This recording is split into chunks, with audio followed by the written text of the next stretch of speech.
All right, hi, this is Martin with MyIeltsTutor. I want to thank you for joining me today. Today we're going to talk about IELTS writing, particularly the essay, although some of the things that I'm going to talk about apply to the other writing tasks, to task one, whether it's general or academic. So let's get started. Now, these are the things that you want to avoid during the IELTS essay. These items here are the things that you don't want to do.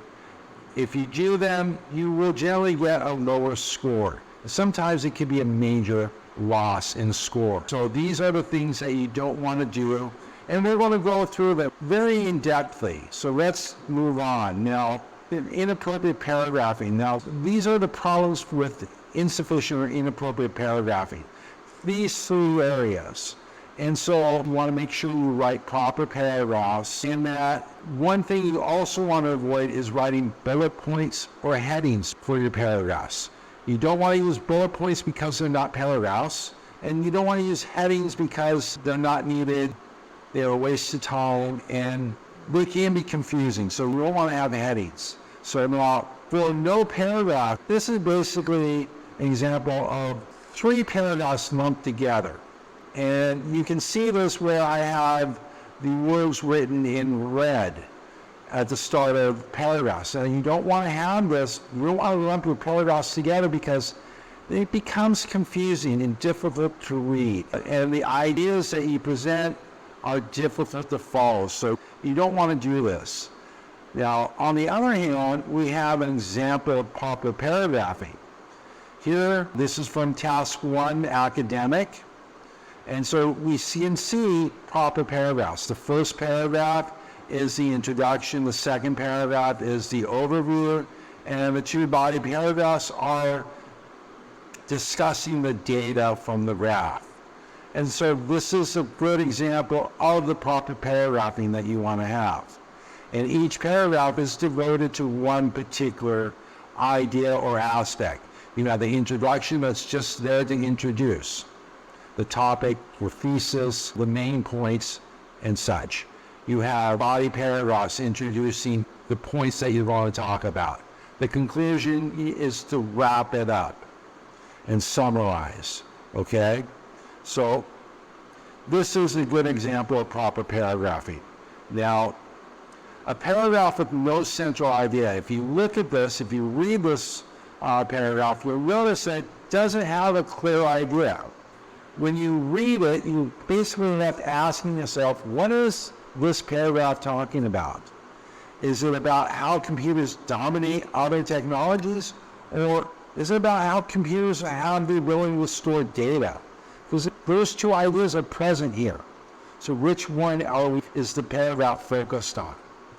And so this is what you want to avoid.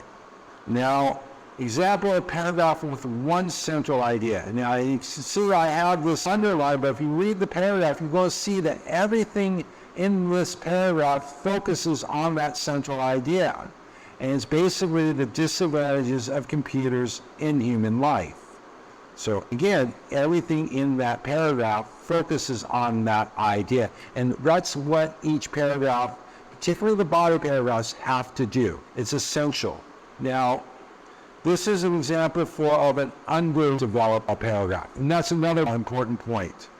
Underdeveloped paragraph, if we take this paragraph, it's unclear. If you read it, it doesn't have a central idea.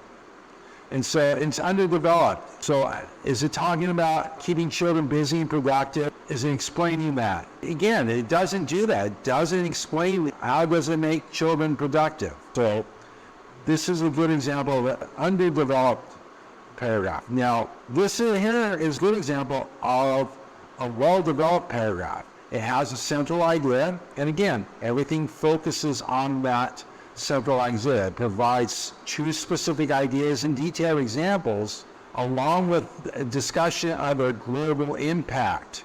And it's focused on problems which affect the environment on a global scale. So this is an example of a well-developed paragraph.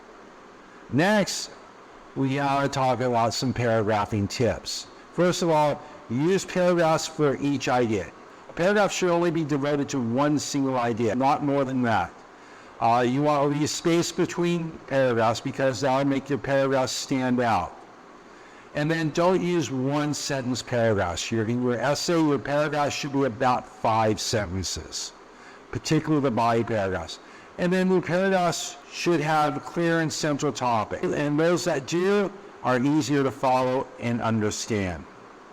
Now, partially addressing the task, okay? So your task must address all these aspects, okay?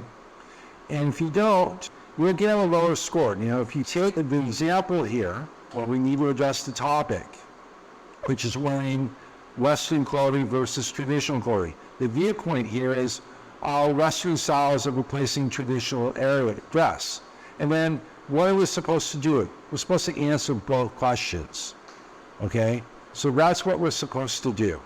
Now, having an unclear position. This comes about when a thesis is not stated or unclear.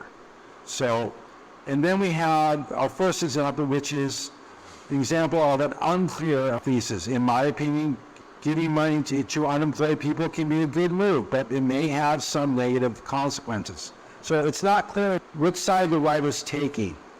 But if you look at the second one, it is very clear. We know exactly what the writer's position is, and that's what you want to have. Okay, now, the use of first person and second person speech. Because the essay is academic, you want to avoid first person speech, okay, and second person speech because you need to use formal tone, and first and second person speech is not formal tone. So we need to use third person tone. So now you can use personal examples in your essays, but you need to make them first person. And I have an example here. So our first person example could be written like this. But now the correct way is like this. Now remember, you want to avoid first person and second person speech. Use the third person always. Next, we have spelling errors. You know, too many spelling or errors can affect your span score for lexical resources, which is vocabulary. Now, the tips for this, first of all, study your spelling and vocabulary. Save 2 minutes at the end to edit your work. And then pay special attention to homophones. These are words that are spelled differently, but they sound the same, such as these, for example. Such as two, and two. Where and where. Pay special attention. It's very easy to make mistakes with these type of words. Next, we have inappropriate memorized language, phrases, cliches, and idioms. You want to avoid using in your essays because they will lower your score, especially in terms of memorized speech. The examiners are trained to identify memorized language. And if they see that, they're going to lower your score. And what that is, these are basically phrases that everyone uses. So the key point here is to use your own words. Develop your own language and your own style of writing. Okay? And you want to avoid using idioms because they're used primarily for speaking. You want to avoid proverbs and cliches because they don't show original thinking. They don't show original thought. And they no longer mean anything. Avoid slang, especially in your essay, because formal writing is the key. Contractions. You want to avoid contractions because, again, formal writing does not use contractions, and you don't want to use abbreviations either for your essay. Using research to support your ideas. You don't want to do this because the examiners can't check. So you want to use real-life examples to explain your idea. So you can use following what you know about your country, your community, about your family, but again, don't make it about you, make it about families in general. Job, talk about your job, but talk about job, a particular job in general. Suing states. So these are things that you can talk about because they're relatable. Research and articles that might be cited don't explain the point.